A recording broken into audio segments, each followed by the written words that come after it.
Hi guys, the Metal Maniac back again, and in this video I'm going to be doing a review of the album Night Songs by the band Cinderella. This is their debut album and it was released in 1986. Cinderella was a very interesting band. They started out as a glam metal band, then after this album they became southern rock. But in terms of this album, it's a glam metal album. Anyway, so before I get into the songs, I'm going to name off the band members really quick. Tom Kiefer on vocals and guitar and piano. Eric Brittingham on bass and vocals. Jeff LaBar on guitar and vocals. And Fred Corey on drums. So the album starts off with the song, which is the title track, "Night Songs," and what a way to start off their album. I mean, this song starts off with the opening slash main riff that's just so epic sounding.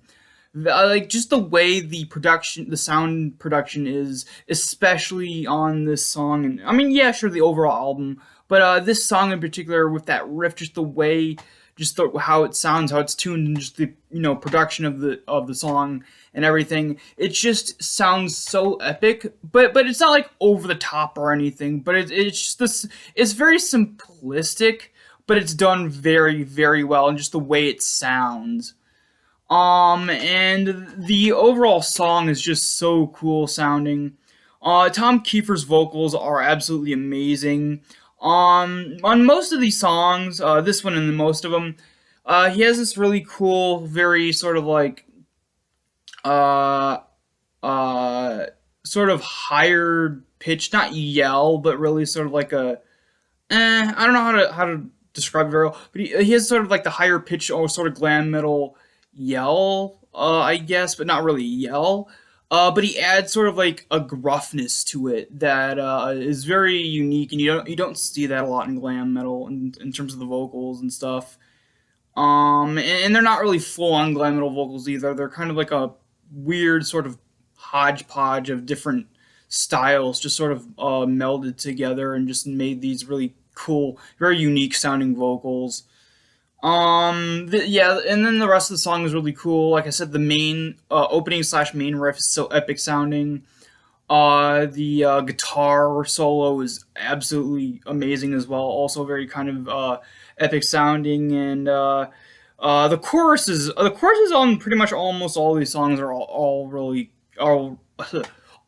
amazing. But yeah, just a really great opening song. The next song is called "Shake Me." This is actually one of 3 singles from this album, and I believe this was the first or second single. And it's really, really good. I understand totally why they picked this song as a single, because it fits very well. It's a very easy song to get into. It's very much a fun listen, just a very fun party song, basically. Just very fast tempo, very energetic, and just like I said, overall, just a very fun song. And just, yeah.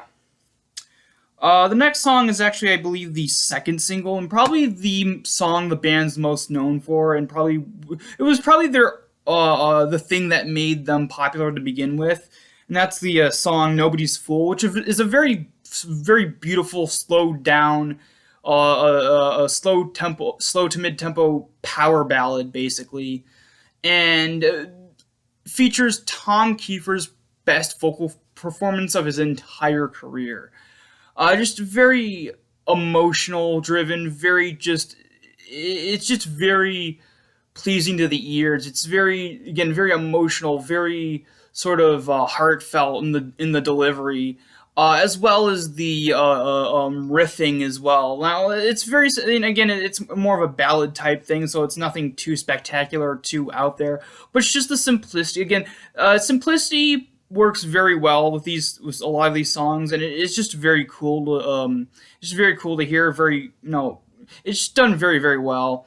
And the solo too. The solo, it's a very slowed down, very moody, very emotional solo, like just the pure and utter heartfelt emotion in this entire song, with basically everything about the song, everything about how they made the song, and just overall is just very, very well done, and it's probably one of my favorite ballads of all time. But yeah, Nobody's Fool, a fantastic song. Next up is the song Nothing for Nothing. This one is also really good. It picks up the pace again. It's sort of a mid-tempo song, rather than the slower tempo of the song before it. It's really cool. It has a very fast, not fast, but a very energetic riff. Again, Tom Kiefer, great as always. And it has probably my favorite guitar solo out of the entire album. It's a mix of melodic and slightly technical, but not like technical as like super technical. I think just enough to where it's noticeable that it is kind of like that, just a bit. But yeah, it's just a very cool song. The next song is the song that ends side one, and that's Once Around the Ride. This is just a very forgettable song. This is where the album kind of falters a little bit, off and on, from this song onwards. And it's sort of like it feels like they didn't really put that much effort in this song. Like, it feels purely like a filler track, in my opinion. But anyway. And then, next up, starting off side two is the song, Hell on Wheels.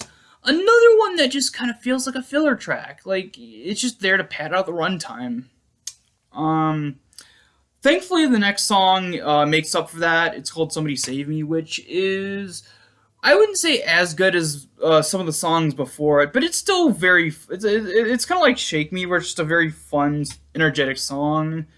With a great, chorus and riffing and all of that, and Tom Kiefer's vocals, again, amazing as always. Anyway, the next song is In From the Outside, which again comes across as a very just boring and forgettable song. Nothing much to say about this one. The next song is called Push Push, which I believe was the third single. And it's alright. I don't mind it. It's nothing that really stands out to me, but it's also not a bad song in my opinion either. It's just sort of a okay song. But yeah, I can kind of see why this is the third single, because it is just okay. But anyway. And then the last song, the song to end the album. The album closer is amazing. It's called Back Home Again. Sorry. Momentarily forgot the title of the song, but Back Home Again, it doesn't have that much of a memorable riff as some of the other songs. The strength of this one, for the most part, is the chorus and the solo. It's just done very, very well. It's probably the most, I think one of the more simplistic songs on here, but it's done very, very well. Like I've said before, they do simplicity very, very well, in terms of, this band. Yeah, so that pretty much ends the album. Now, before I get into my final thoughts on the verdict, I want to, talk about the artwork really quickly.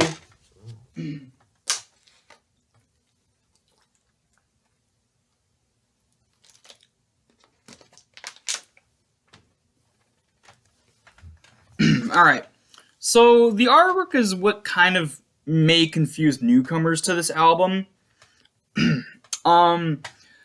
So just by looking at it, you're like, oh, this is very cheesy, very over the top, very just sort of basically standard glam metal album.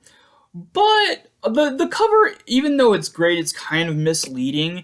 It's not really much like the songs aren't really much like the cover says. Like, yeah, sure, it is glam metal, but it's on the slightly heavier and more, I wouldn't say serious, but more like less cheesy side for the most part. Think of a slightly less grittier, slightly less grittier, more commercial Rat, that kind of band, but like I said, less grittier and a little less grittier and a little less, you know, heavy.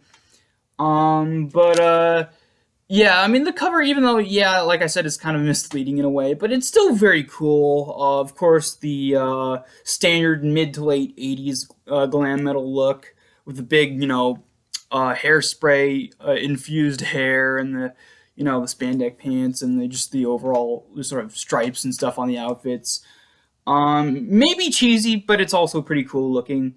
And then you get the title of the album on the bottom there, and the name of the band up top there, which I actually really like this logo. It's kind of unique. It sort of has a fairy tale esque look to it, and I love the shade of purple as well. It's not really artwork. It's basically just a picture of a band standing in an alley with smoke behind them. Um, but yeah, very cool.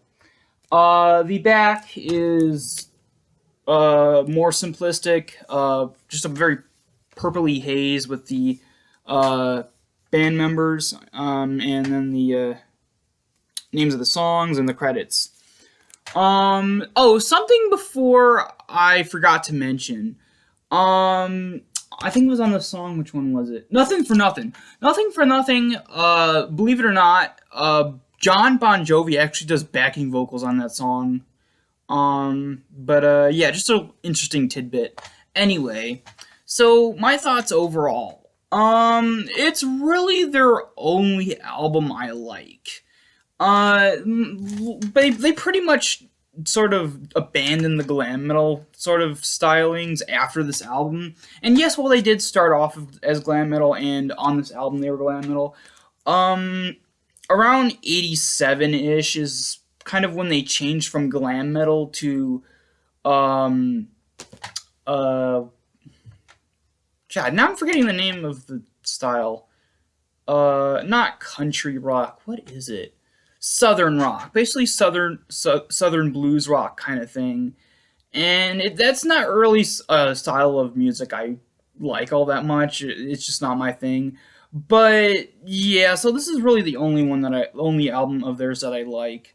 As an album overall, the main issue I have with it, now it's not like an issue to where I don't like the album, but it's just something that I've noticed, and something that sort of is quite noticeable actually, is the fact that even though there are like two songs in side two that are amazing, those being Somebody Save Me and Back Home Again, uh, in, in spite of those two songs being great, the rest of side B is pretty much just absolute filler. This is what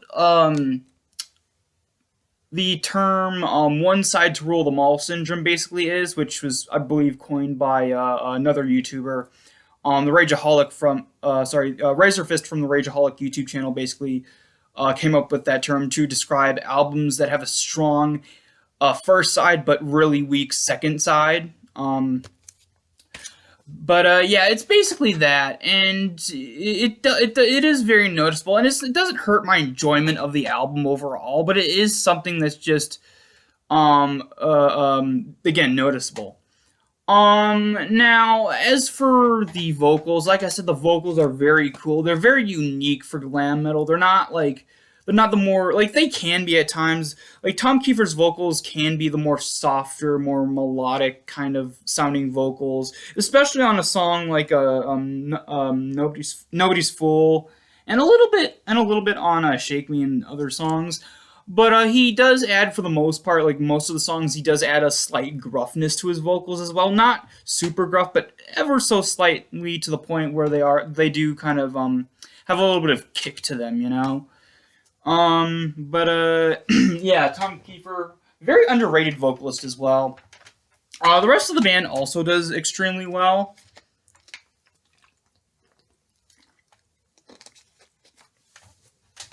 The other guitarist, oh yeah, Tom Kiefer also does some guitar, but I don't think it's lead guitar.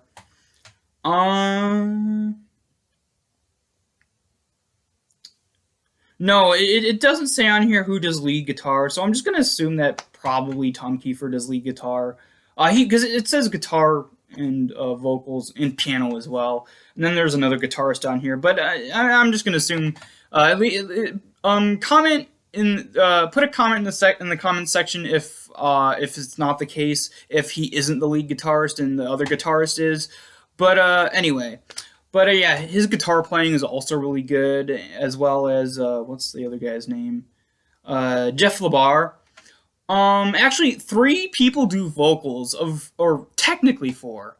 The first one, of course, the main vocalist, lead vocals, Tom Kiefer, but also the bass player and the other guitar player as well. And also, like I said, John Bon Jovi does backing vocals on the song Nothing for Nothing. Overall, even though it has a very big flaw of the second side being pretty weak, I can overlook that because the songs on this album that are good are absolutely amazing. Honestly, I'm gonna give this album probably an 8 out of 10.